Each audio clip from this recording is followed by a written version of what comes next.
Kami mempersembahkan renungan Santapan Rohani, terjemahan dari renungan Our Daily Bread.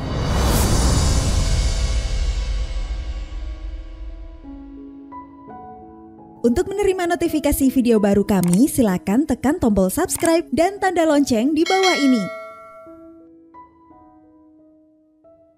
Sahabat UDB, pembacaan Alkitab hari ini terambil dari Yesaya pasal yang ke-53 ayat yang ke-4 sampai dengan ayat yang ke-7, lalu dilanjutkan dengan ayat yang ke-10 sampai dengan ayat yang ke-12. Yesaya pasal yang ke-53 ayat yang ke-4 sampai dengan ayat yang ke-7, lalu dilanjutkan dengan ayat yang ke-10 sampai dengan ayat yang ke-12. Tetapi sesungguhnya penyakit kitalah yang ditanggungnya, dan kesengsaraan kita yang dipikulnya. Padahal kita mengira dia kena tulah, dipukul dan ditindas Allah. Tetapi dia tertikam oleh karena pemberontakan kita. Dia diremukan oleh karena kejahatan kita. Ganjaran yang mendatangkan keselamatan bagi kita ditimpakan kepadanya, dan oleh bilur-bilurnya kita menjadi sembuh. Kita sekalian sesat seperti domba. Masing-masing kita mengambil jalannya sendiri, tetapi Tuhan telah menimpakan kepadanya kejahatan kita sekalian.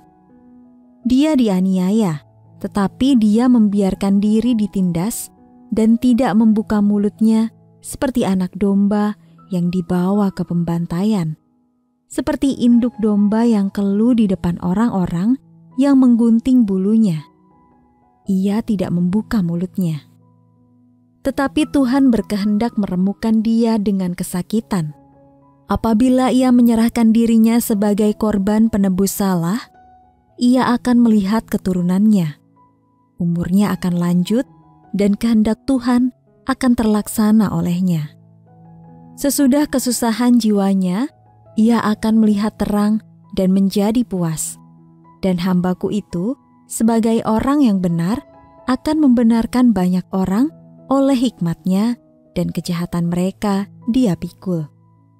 Sebab itu aku akan membagikan kepadanya orang-orang besar sebagai rampasan, dan ia akan memperoleh orang-orang kuat sebagai jarahan, yaitu sebagai ganti, karena ia telah menyerahkan nyawanya ke dalam maut, dan karena ia terhitung di antara pemberontak-pemberontak, sekalipun ia menanggung dosa banyak orang dan berdoa untuk pemberontak-pemberontak. Ayat mas renungan hari ini terambil dari Yesaya pasal yang ke-53 ayat yang ke-5. Ganjaran yang mendatangkan keselamatan bagi kita ditimpakan kepadanya, dan oleh bilur-bilurnya kita menjadi sembuh. Renungan hari ini berjudul Kesengsaraan Kristus, ditulis oleh Ellison Kieda. Sahabat UDB, sebelum Jim Caviezel memerankan Yesus dalam film The Passion of the Christ, sutradara Mel Gibson memperingatkannya bahwa peran tersebut sangat sulit dan bisa berdampak negatif bagi karirnya di Hollywood. Caviezel tetap mengambil peran tersebut dengan berkata, "Kurasa kita harus tetap membuat film ini meski sulit." Selama syuting, Caviezel terkena sembaran petir, kehilangan berat badan hingga 20 kg dan tidak sengaja tercambuk saat menjalani adegan penyiksaan. Setelah semuanya itu, ia berkata, "Aku tidak ingin penonton melihat diriku. Aku hanya ingin mereka melihat Yesus. Dengan cara itulah pertobatan akan terjadi." Film tersebut betul-betul mengubah hidup Caviezel dan para kru yang terlibat, serta entah berapa banyak penonton yang menyaksikannya. Kesengsaraan Kristus merujuk pada momen-momen penderitaan hebat yang dialami Kristus, mulai dari peristiwa kedatangannya di Yerusalem yang disambut gegap gempita pada hari Minggu Palma, hingga pengalamannya dihianati, disiksa, dan disalib. Semua peristiwa tersebut dapat kita baca dalam keempat kitab Injil. Penderitaan Yesus dan dampak yang ditimbulkannya sudah dibuatkan dalam Yesaya pasal 53 ketika Yesaya berkata, "Dia tertikam oleh karena pemberontakan kita, dia diremukan oleh karena kejahatan kita, ganjaran yang mendatangkan keselamatan bagi kita ditimpakan kepadanya, dan oleh bilur-bilurnya kita menjadi sembuh." Kita semua sesat seperti domba, masing-masing kita mengambil jalannya sendiri. Namun berkat penyaliban dan kebangkitan Yesus, kita dapat didamaikan dengan Allah. Penderitaannya membuka jalan bagi kita untuk kembali bersama dengannya. Sahabat UDB, Aspek apa dari kehidupan Yesus yang paling berdampak pada diri Anda? Lalu bagaimanakah penderitaannya mempengaruhi Anda? Mari kita berdoa. Juru Selamat yang mulia, tiada kata-kata yang cukup untuk mengungkapkan rasa syukurku atas penderitaan, kematian, dan kebangkitan-Mu bagiku. Terima kasih. Dalam nama Tuhan Yesus kami berdoa. Amin.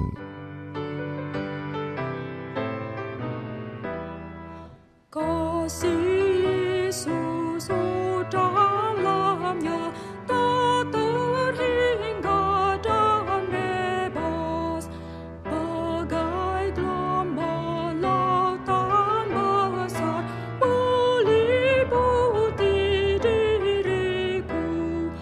Kau curahkan, kau limpahkan diriku dengan kasih-Mu. Pimpin aku sepanjang hidup sampai surga yang teduh. Kasih Yesus, dalamnya ku masyurkan senantiasa. Kasih Yesus ajaib indah, tak berubah selamanya. Ya menilik dan datanglah untuk selamatkan diriku. Ya berdoa untuk aku dari kata yang mulia.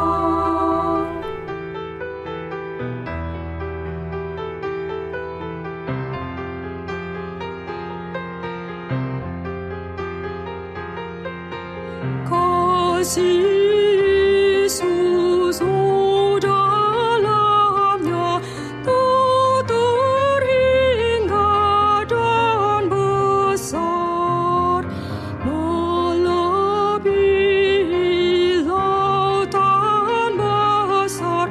Ku berteduh amanlah, lebih dalam, lebih tinggi, lebih luas dari semua.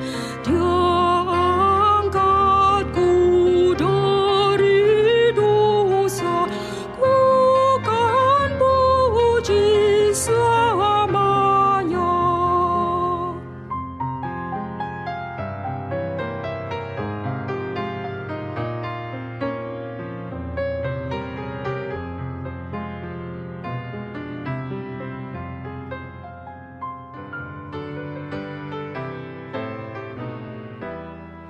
Kasih Yesus, dalamnya tak terhingga dan bebas, bagai gelombang lautan besar meliputi diriku.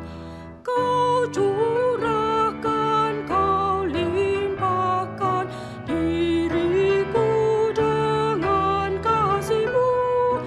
Pimpin aku sepanjang hidup sampai surga yang teduh.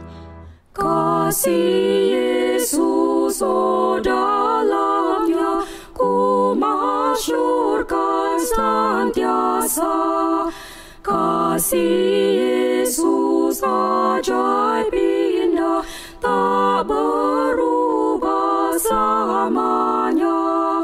Ya menilik dan datanglah untuk selamatkan diriku. Ya berdoa untuk aku dari kata yang mulia.